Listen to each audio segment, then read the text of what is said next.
Putih, silakan. Terima kasih, Datuk Yang di-Pertua. Sebagai permulaan, saya ingin mengatakan syabas dan tahniah kepada Yang Amat Berhormat Perdana Menteri dan pegawai-pegawai Kementerian Kewangan yang telah bertungkus lumus menyediakan bajet 2024 yang holistik, komprehensif dan teliti.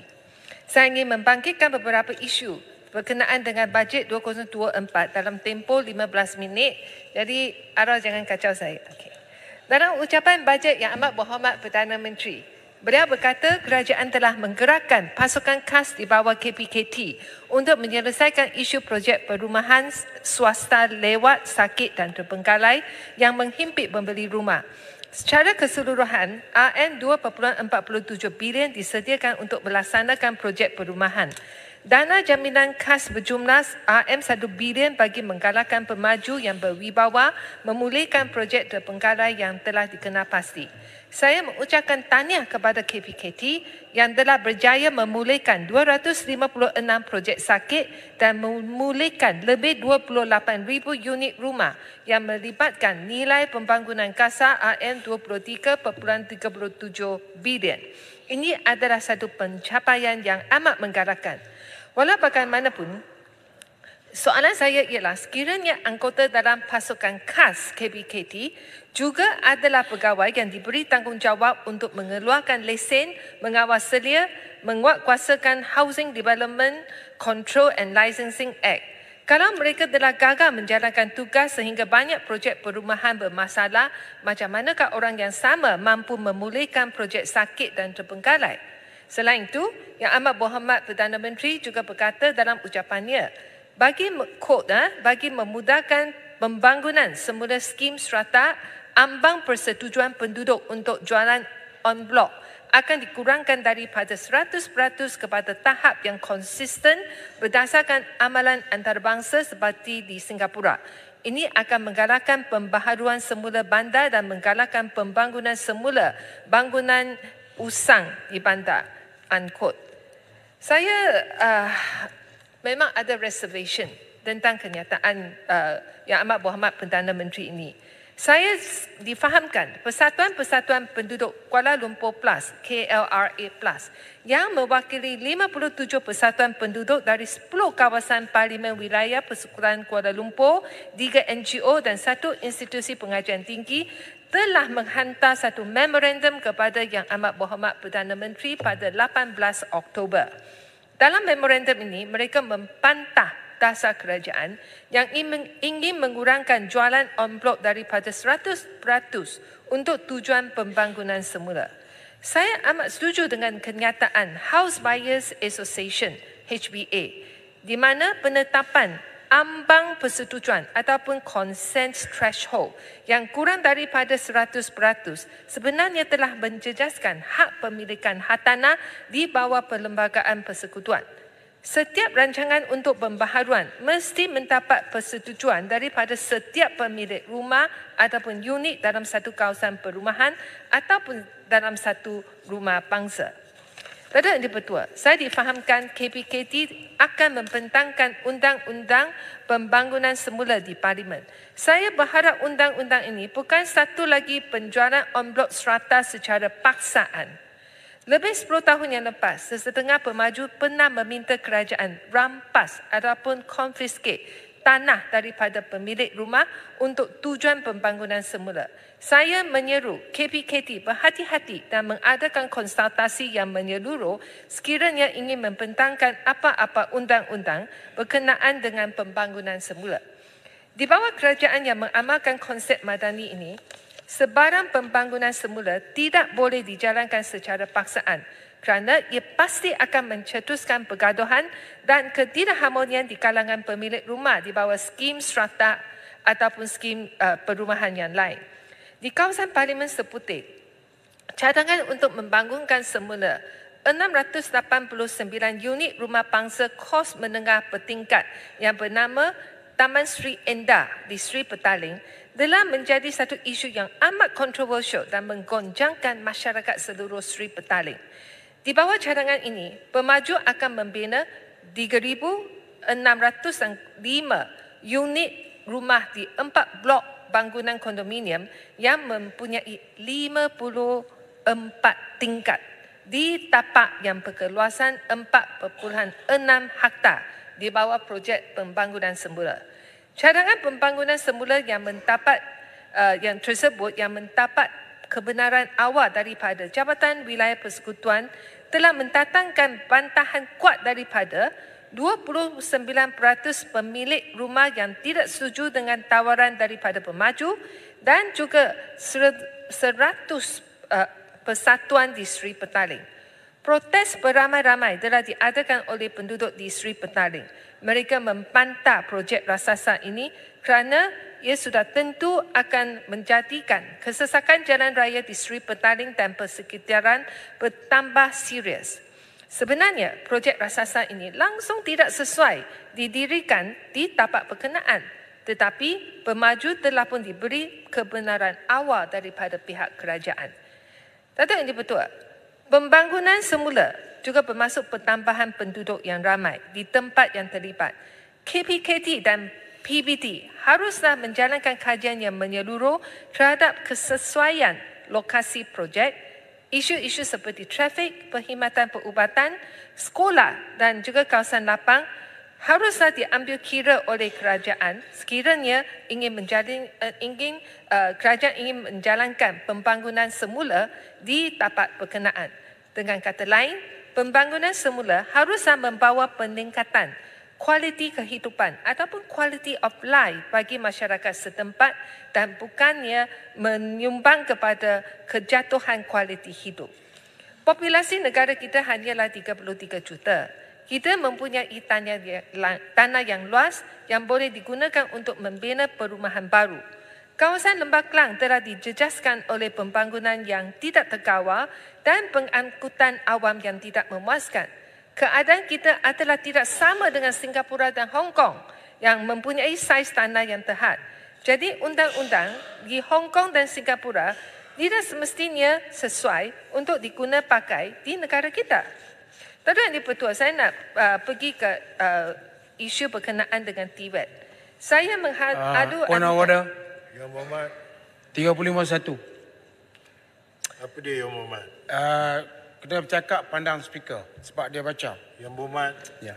Jangan kacau saya, Arau. Saya tahu. Dengar sampai habis, okey, Arau. Datuk Yang di-Pertua, saya mengadu-adukan hala tuju kerajaan yang ingin menjadikan Malaysia sebagai negara yang berpendapatan tinggi dan pertumbuhan ekonomi yang tinggi, iaitu High Income, High Growth. New Industry Plan, Master Plan 2030 juga adalah inisiatif yang baik bagi masa depan negara kita. Akan tetapi, sekiranya kita ingin menarik masuk pelaburan yang berteknologi tinggi dan menaikkan gaji warga Malaysia, kita mesti mengatasi masalah kekurangan tenaga kerja yang mahir dalam sains dan teknologi. Mengikut kenyataan daripada Small and Medium Enterprises Association of Malaysia, SAMENTA, yang disiarkan dalam akhbar The Age pada tahun lepas, negeri Pulau Pinang sahaja sudah menghadapi kekurangan 50,000 jurutera untuk memenuhi keperluan industri semikonduktor. Pada waktu yang sama, pekerja yang mahir di negara kita juga ditarik oleh penghilang di negara jiran. Kerajaan mesti memandang serius tentang kekurangan jurutera yang begitu serius di negara kita dan mengambil langkah yang wajar untuk mengatasi masalah ini supaya kita boleh menjayakan New Industry Master Plan 2030 dan impian kita untuk menjadikan Malaysia sebagai negara yang high income, high growth. Saya cadang Kementerian Pendidikan dan Kementerian Pendidikan Tinggi bekerjasama untuk menggalakkan dan memupuk minat pelajar kita untuk belajar dalam aliran sains. Saya juga cadang Kementerian Pendidikan mengadakan latihan khas ataupun special training bagi guru-guru kita tentang cara pengajaran subjek sains dan matematik dengan lebih efektif. Kementerian Komunikasi dan Digital juga haruslah memainkan peranan untuk mewawarkan kelebihan dan kepentingan pembelajaran sains dan matematik dan menggalakkan orang muda kita belajar dalam aliran sains.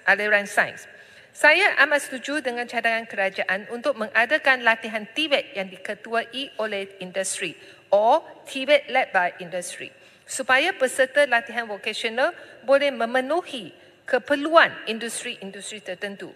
Walau bagaimanapun, the devil is in the details. Saya ingin tanya, kementerian ataupun agensi manakah yang mengkoordinasi projek TVET led by industri ini? Dan berapa latihan TVET jenis ini telah pun ataupun akan dirancangkan? Kerana TVET sekarang diletakkan di bawah banyak agensi kerajaan dan kementerian. Datuk Yang di-Pertua, saya rasa kita juga harus memberi penghargaan kepada Yang Amat Berhormat Perdana Menteri dan anggota-anggota kabinet kita yang telah bertungkus-lumus cuba membawa masuk pelaburan asing dari China, Amerika Syarikat, Eropah dan negara-negara Arab dan lain. Saya ingin beri beberapa cadangan kepada kerajaan berkenaan penarikan masuk pelaburan. Yang satu, menempatkan penjawat awam yang fasih dalam pelbagai bahasa multilingual di bawah kementerian dan agensi kerajaan yang berhadapan dengan pelabur dan peniaga asing, khususnya MITI, Kementerian Pelancongan dan Kementerian Luar Negeri, supaya kita boleh berkomunikasi dengan baik dengan pelabur secara berkesan dan memudahkan segala urusan dengan mereka. Yang kedua, menubuhkan unit seperti pemandu ataupun task force untuk membantu pelabur asing dan membantu mereka untuk menangani masalah yang dihadapi oleh mereka di negara kita. Yang ketiga, MITI juga boleh mengadakan sesi khas tentang dasar dan insentif pelaburan kepada wakil rakyat di Dewan Rakyat. Macam ARAU, khususnya mereka yang fasih dalam beberapa bahasa untuk membantu MITI ataupun Kementerian Pelancongan untuk socialize, bergaul dengan pelabur dan peniaga asing. Sehubungan dengan itu, saya juga menyeru Kementerian Pendidikan Tinggi untuk menggalakkan universiti dan kolej awam kita untuk mengadakan kursus bahasa asing. Sama ada bahasa Tionghoa, bahasa Arab, bahasa Jepun, bahasa Korea, bahasa Inggeris, supaya graduan kita ni boleh lebih mudah mencari kerja di syarikat pelabur asing di negara kita. Saya masih ingat pada tahun 80-an bila kerajaan melancarkan Dasar Pandang Timur. Ramai pelajar mengambil kursus bahasa Jepun dan bahasa Korea sebagai subjek elektif ataupun option di universiti tempatan. Sesetengah pelajar Malaysia juga meneruskan pengajian universiti mereka di Jepun dan juga Korea. Dan ramai pelajar yang fasih dalam bahasa dan Jepun dan Korea sekarang bekerja di syarikat besar Jepun dan Korea, dan ada pula yang mengadakan bisnes dengan syarikat Asia Timur berkenaan. Saya berpendapat sekiranya kerajaan ingin menarik lebih syarikat besar dari negara asing ke negara kita, sekolah dan universiti dan kolej tempatan juga harus menawarkan kursus bahasa asing supaya orang muda kita boleh dapat pekerjaan dengan gaji yang lebih tinggi di syarikat asing yang di negara kita. Pada minggu lepas, terdapat satu laporan akhbar berkata seorang jurutera yang mendapat first class honours degree dari universiti tempatan mengadu dia tidak dapat cari kerja kerana dia tidak dapat berkomunikasi dalam bahasa Inggeris dan dia berasa sangat kecewa.